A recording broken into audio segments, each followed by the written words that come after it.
అదరకొట్టే కారం రంగు రుచి ఆచి కారం పొడి. కేసీఆర్ పై కోపంతో కేసీఆర్ కిట్లు తీసేయడంతో పేదలు తీవ్ర ఇబ్బందులు ఎదుర్కొంటున్నారని మాజీ మంత్రి హరీష్ రావు మండిపడ్డారు. పేదల ఆరోగ్యంపై రేవంత్ రెడ్డికి శ్రద్ధ లేదని విమర్శించారు. కాంగ్రెస్ పాలనలో బస్తీ దవాఖానాలకు సుస్థి చేసిందని మండిపడ్డారు. శేరిలింగంపల్లిలో బస్తీ దవాఖానాను హరీష్ రావు పరిశీలించారు. ఈ సందర్భంగా దవాఖానాలో సదుపాయాలను పరిశీలించారు. ఏ మందులు అందుబాటులో ఉన్నాయి, వైద్య పరికరాల పనితీరు, వైద్య సేవల వివరాలను డాక్టర్లను అడిగి తెలుసుకున్నారు. ప్రభుత్వం ఆరోగ్యశ్రీ బకాయిలు ఇవ్వటం లేదని చెప్పారు. గ్రీన్ ఛానల్ మాటలకే పరిమితమైందని విమర్శించారు.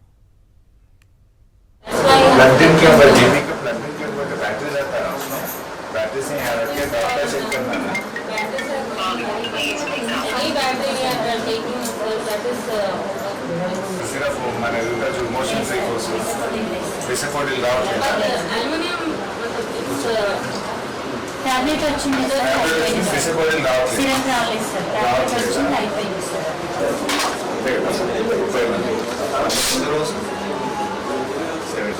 ఎంతమందికి టెస్టులు రాస్తున్నారమ్మా?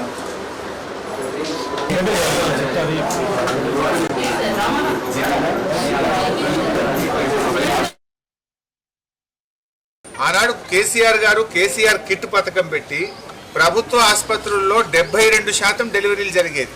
కానీ ఇవాళ ఈయన వచ్చినాక కేసీఆర్ కిట్ బంద్ అయిపోయి 52% పడిపోయింది. అంటే ప్రభుత్వ ఆసుపత్రుల్లో మందులు లేక, డాక్టర్లు లేక కేసీఆర్ కిట్ పథకం బంద్ అయి 20% మంది ఇవాళ తగ్గిపోయి ప్రైవేట్ ఆసుపత్రులకు పోతున్న పరిస్థితి ఏర్పడుతుంది. సిగ్గుపడాలి రేవంత్ రెడ్డి. ఆయన ఎంతసేపు ఆయన కిట్టి నిండిందా లేదా చూసుకుంటుండే తప్ప పేద ప్రజలకు కిట్లు అందుతున్నాయా లేదా అనే సోయి రేవంత్ రెడ్డికి లేదు. అరే కేసీఆర్ కిట్ పథకం వల్ల మనం అది కేసీఆర్ మీద కోపం కొద్దీ ఆ పథకం తీసేస్తే పేదలకు వైద్యం అందుబాటులో లేకుండా పోయింది, పేదలు ప్రైవేట్ ఆసుపత్రులకు పోయి అప్పుల పాలవుతుందనే సోయి రేవంత్ రెడ్డికి లేదు. ఎంతసేపు మద్యం దుకాణాలు ఎట్లా పెంచుదామా, సారా ఎట్లా అమ్ముదామా, పైసలు ఎట్లా సంపాదించుదామా అనే ఆలోచిస్తుండు. ఈ మధ్య కొత్త వైన్ షాప్ల కోసం అప్లికేషన్లు తీసుకుంటే 2 లక్షలు కాదు 3 లక్షలు పెట్టిండు. అప్లికేషన్ 3 లక్షలు పెట్టి వసూలు చేసుకుంటుండు. అరే ఆయనకు పైసలు తక్కువ వచ్చినాయి, అప్లికేషన్లు ఫుల్ రాలేదట. ఇప్పుడు అడగకుండానే ఇంకో వారం రోజులు ఎక్స్టెన్షన్ ఇచ్చిండు. అంటే ఇంకా కొన్ని అప్లికేషన్లు రావాలి, ఇంకా కొన్ని దుకాణాలు పెట్టాలి, ఇంకా పైసలు సంపాదించాలి, జనం తాగాలి, ఊగాలి, రేవంత్ రెడ్డి కిట్టి నిండాలి. ఇంతేనా నీకు? ప్రజల మీద సోయి లేదు. మరి కేసీఆర్ కిట్ ఎందుకు అంతలేదు? బస్తీ దవాఖాన్ల జీతాలు ఎందుకు వస్తలేవు? బస్తీ దవాఖాన్ల మందులు ఎందుకు లేవు?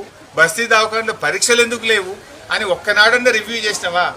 మద్యం దుకాణాల గురించి ఇంకా దరఖాస్తులు అమ్ముర్రి, 3 లక్షలు ఫీజు పెట్టుర్రి, రేటు పెంచుండ్రి, పైసలు సంపాదించుండ్రి, దీని మీద మాట్లాడుతున్నావు తప్ప గరీబోల గురించి నువ్వు మాట్లాడతలేవు. ఆనాడు 15వ ఆర్థిక సంఘం కేంద్రంలో ఉండే ప్రభుత్వం అరే ఈ బస్తీ దవాఖానాలు చాలా బాగా పెట్టిండు కేసీఆర్, బాగుంది, దేశం మొత్తం తెలంగాణను చూసి నేర్చుకోండి అని ఆనాడు మమ్మల్ని ప్రశంసించారు. కానీ ఈనాడేమైపోయింది? బస్తీ దవాఖానాలకే సుస్థి పట్టింది. పనిచేసే సిబ్బందికి వైద్యం లేదు, గోళీలు లేవు, పరీక్షలు లేవు. ఆ డాక్టర్ అమ్మ చెప్తుంది అన్ని స్ట్రీట్ డాగ్స్ సార్, పొద్దున డ్యూటీకి వచ్చేటప్పుడు పోయేటప్పుడు ఏడ కుక్కలు కరుస్తాయని భయంగా వస్తున్నాము అని చెప్పి ఆ డాక్టర్ అమ్మ చెప్తున్నటువంటి పరిస్థితి. అంటే జిహెచ్ఎంసీ అసలు పనితీరు బాగలేదు.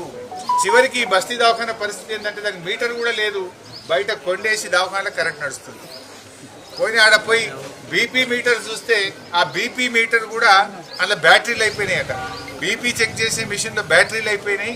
బ్యాటరీ అయిపోతే మాకు ఇక బ్యాటరీలు కొనడానికి పైసలు వస్తలేవు సార్, అయితే కరెంట్ ఉంటే చూస్తున్నాం, లేకపోతే బ్యాటరీ లేకపోతే పక్కకు పెడుతున్నాము అన్నారు. బీపీ మీటర్లో కనీసం గోళీలు కూడా లేనటువంటి పరిస్థితి వచ్చింది. ఆరోగ్యశ్రీ 1400 కోట్లు దాటిపోయింది. ఇలా ప్రైవేట్ ఆసుపత్రుల్లో ఆరోగ్యశ్రీ కింద పేషెంట్లను చూడడం ఆగిపోయింది. రేవంత్ రెడ్డి గారు నువ్వేదో 10 లక్షలకు పెంచిన డాంబికాలు కొట్టుడు కాదు, ఆరోగ్యశ్రీ బకాయిలు విడుదల చేయి. మాట్లాడితే గ్రీన్ ఛానల్ అంటావు. గ్రీన్ ఛానల్ మాటలకే అయింది తప్ప పేదవాళ్లకు వైద్యం అందించడానికి నీ ప్రభుత్వంలో ఆరోగ్యశ్రీ బకాయిలు విడుదల కావడం లేదు. ఆనాడు కేసీఆర్ గారు ప్రభుత్వం ఆరోగ్యశ్రీ కింద 7,000 కోట్ల రూపాయలు చెల్లింపులు చేసింది. 3,000 కోట్లు సీఎంఆర్ఎఫ్ కింద చెల్లింపులు చేశాం. 10,000 కోట్లు ఖర్చు పెట్టి ఆరోగ్యశ్రీ కింద, సీఎం రిలీఫ్ ఫండ్ కింద పేదలకు వైద్యం అందించింది కేసీఆర్ ప్రభుత్వం. నువ్వు వచ్చినాక ఇవాళ ఆరోగ్యశ్రీ వాళ్ళు కూడా స్ట్రైక్ చేయవట్రి, ఆసుపత్రులకు తాళాలు వేయవట్రి, మేము పేషెంట్లను చూడం, రేవంత్ రెడ్డి మాకు 2 ఏళ్ళకెళ్ళి పైసలు ఇస్తలేడు అని చెప్పి ఇవాళ ఆరోగ్యశ్రీ ఆసుపత్రులన్నీ కూడా మూలకబడే పరిస్థితి వచ్చింది, మూతబడే పరిస్థితి వచ్చింది. ప్రజల ఆరోగ్యాన్ని కాంగ్రెస్ ప్రభుత్వం గాలి కొదిలేసిందన్నారు కేటీఆర్. ఖైరతాబాద్లో బస్తీ దవాఖానాను సందర్శించిన కేటీఆర్ రేవంత్ సర్కార్పై తీవ్ర స్థాయిలో మండిపడ్డారు. ఎంతో ప్రతిష్టాత్మకంగా బీఆర్ఎస్ ప్రభుత్వం చేపట్టిన ఆసుపత్రుల నిర్వహణను కాంగ్రెస్ ప్రభుత్వం విస్మరించిందన్నారు. ఇప్పటికైనా ప్రభుత్వం మొద్దు నిద్ర వీడి బస్తీ దవాఖానాల్లో మందులు, వైద్యులను అందుబాటులో ఉంచాలని సూచించారు.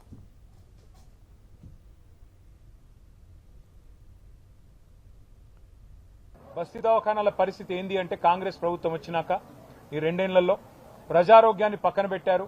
కేవలం తమ స్వార్థం మాత్రమే చూసుకుంటున్నారు.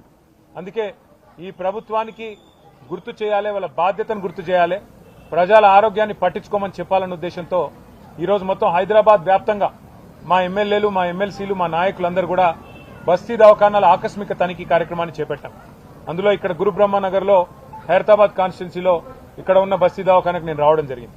ఇక్కడ డాక్టర్ నవ్య, అదేవిధంగా వారి సపోర్ట్ స్టాఫ్తో మా కార్పొరేటర్ గారు, మేము అందరం స్థానికంగా ఉండే నాయకత్వం కలిసి మాట్లాడినాం. వారిని అడిగినాం, ఎట్లా ఉందమ్మా పరిస్థితి అంటే, సార్ రోగులు వస్తున్నారు, ఇబ్బంది ఉన్న వాళ్ళు ప్రజలు వస్తున్నారు, కానీ మాకు జీతాలు లేవు, 4 నెలలుగా మాకు జీతాలే రాలేదు, మాకు మరి నెలకు మొదటి రోజే జీతం అని చెప్పుకుంటున్నారు ప్రభుత్వ ఉద్యోగులకు, కానీ మాకు మాత్రం వస్తలేవు సార్, 4 నెలలు అయిందని చెప్పి ఇవాళ ఆ స్టాఫ్ అంతా చెప్తా ఉన్నారు. అట్లాగే మరి మందులు వస్తున్నాయి ఆ టైంకు అంటే 108 రకాల మందులు ఉండాలి, ఎప్పటికప్పుడు అందుబాటులో ఉండాలి. మరి ఇవాళ మేము వస్తున్నామని కొన్ని తెప్పించినట్టున్నారు, కానీ లేకపోతే మందులు కూడా పట్టించుకునేవాడు లేడు, కనీసం ప్రజల ఆరోగ్యం గురించి ప్రభుత్వానికి ఫికర్ కూడా లేదు. అట్లాగే రక్త పరీక్షలు, ఈసీజీ, అల్ట్రాసౌండ్, క్యాన్సర్ స్క్రీనింగ్ లాంటి సదుపాయాలు ఏవైతే టీ డయాగ్నోస్టిక్స్ ద్వారా ప్రారంభించి 24 గంటల్లోనే మీకు ఎస్ఎంఎస్ ద్వారా మీ ఫోన్లోకి రిపోర్టు పంపే సౌలత్ ఏదైతే కేసీఆర్ గారు ప్రభుత్వం తెచ్చిందో దాన్ని కూడా మూలబాడేసినారు. ఇంకా దారుణం ఏమంటే, కరోనా వచ్చిన తర్వాత సరిపడా బెడ్స్ లేవు మన ఆసుపత్రుల్లో అనుకుంటే, హైదరాబాద్ లో ఎప్పుడో కట్టిన ఉస్మానియా, మరెప్పుడో కట్టిన గాంధీ తప్ప కొత్తవి లేవు దవాఖానాలు.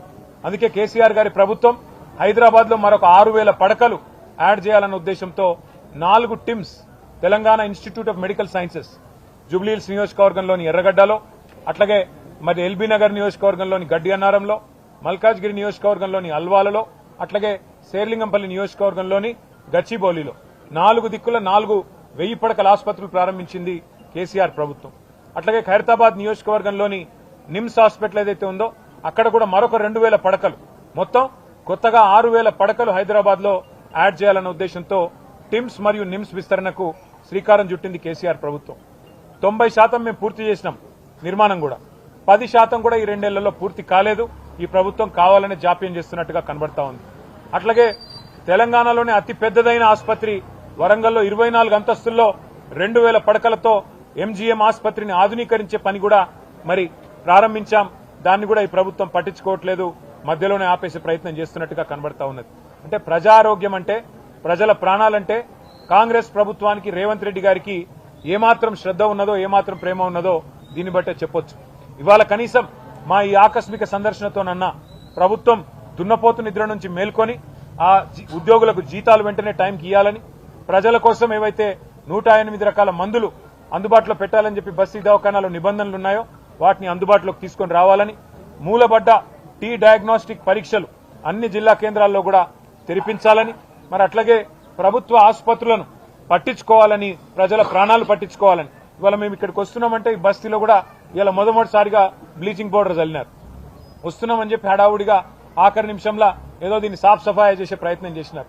ఇలా హైదరాబాద్ మొత్తంగా ఒక మున్సిపల్ మంత్రి లేక, పర్యవేక్షణ లేక, అసలు పట్టించుకునే నాదుడు లేక ఇవాళ హైదరాబాద్ కూడా అనాథ అయిపోయిన మాట కూడా నేను గుర్తు చేస్తా ఉన్నా.